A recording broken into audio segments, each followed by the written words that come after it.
اللہ نے قرآن میں کہا ہوا ہے کہ میں کبھی کسی قوم کی حالت نہیں بدلتا جب تک وہ قوم خود اپنی حالت بدلنے کی کوشش نہ کرے۔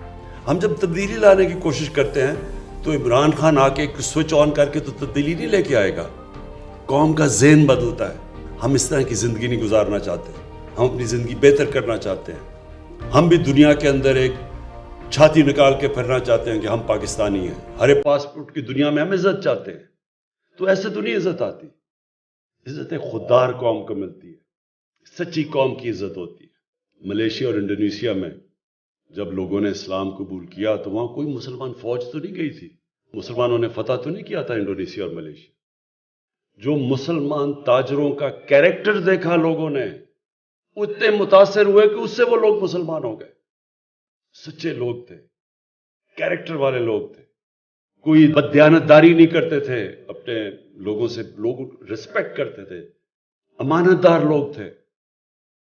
اس لیے لوگ ان کو متاثر ہو کے ان کی طرف آئے۔ تو ہم پاکستان میں ریئلائز نہیں کرتے کہ اللہ نے اس زمین کو کیا کیا نعمتیں بخشی۔